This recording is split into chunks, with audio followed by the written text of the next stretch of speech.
Bro, monsoon ಟೈಮಲ್ಲಿ solar install ಮಾಡೋದು waste ಅಂತ ಅನ್ಸುತ್ತೆ. ಬ್ರೋ, ನಿಂಗೆ ಹೇಗೆ ಗೊತ್ತಾಗಿಲ್ಲ ಇದು?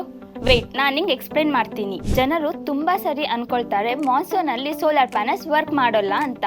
ನಾನು ಮುಂಚೆ ಹಾಗೆ ಅನ್ಕೊಳ್ತಾ ಇದ್ದೆ. Until I installed atria solar, ನನಗೆ ಗೊತ್ತಿರಲಿಲ್ಲ ನನ್ನ ಸೋಲಾರ್ ಸಿಸ್ಟಮ್ ಮಾನ್ಸೂನ್ ಅಲ್ಲಿ ಕೂಡ ವರ್ಕ್ ಮಾಡುತ್ತೆ ಅಂತ.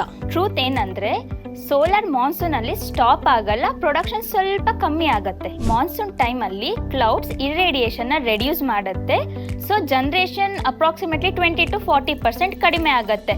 ಅಂದ್ರೆ ಇದು ರೈನ್ ಸ್ಟ್ರೆಂತ್ ಮೇಲೆ ಕೂಡ ಡಿಪೆಂಡ್ ಆಗಿರುತ್ತೆ. ಬಟ್ ಪ್ಯಾನಲ್ಸ್ ಅಂತೂ ಶಟ್ ಡೌನ್ ಆಗಲ್ಲ. ಮಾಡರ್ನ್ ಪ್ಯಾನಲ್ಸ್ ಡಿಫ್ಯೂಸ್ಡ್ ಲೈಟ್ ಅಲ್ಲಿ ಕೂಡ ವರ್ಕ್ ಮಾಡೋಕೆ ಅಂತಾನೆ ಡಿಸೈನ್ ಮಾಡಿರೋದು. ಆನ್ ಅನ್ ಆವರೇಜ್ ನಾವು ನೋಡೋದಾದ್ರೆ ಎಂಟೈರ್ ಇಂಡಿಯಾದಲ್ಲಿ well installed solar roof top 1350 ಇಂದ 1400 units per kilowatt per year generate ಮಾಡುತ್ತೆ. ಮಾನ್ಸೂನ್ ಅಲ್ಲಿ ಸ್ವಲ್ಪ ಲಾಸ್ ಆದ್ರೂ ಅದನ್ನ ನಾವು ಸಮ್ಮರ್ ಹಾಗೂ ವಿಂಟರ್ ಅಲ್ಲಿ ಕಾಂಪನ್ಸೇಟ್ ಮಾಡ್ಕೋಬಹುದು. ಅಂಡ್ ರಿಮೆಂಬರ್, ಇಂಡಿಯಾಗೆ ಆಲ್ಮೋಸ್ಟ್ 300 ಡೇಸ್ ಸನ್ಶೈನ್ ಇರುತ್ತೆ.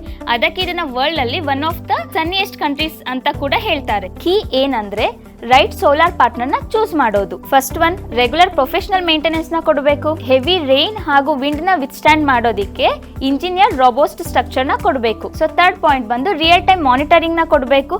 ಸೊ ನೀವು ಎಷ್ಟು ಎನರ್ಜಿ ಸೇವ್ ಮಾಡ್ತಾ ಇದ್ದೀರಾ ಅಂತ ಗೊತ್ತಾಗುತ್ತೆ. So yes, solar panels rainy season ಅಲ್ಲಿ ಕೂಡ ಎಲೆಕ್ಟ್ರಿಸಿಟಿ ಜನರೇಟ್ ಮಾಡುತ್ತೆ. ರೈನ್ ಆದ್ರೂ ಶೈನ್ ಆದ್ರೂ ಸೋಲಾರ್ ಆಲ್ವೇಸ್ ವರ್ಕ್ಸ್.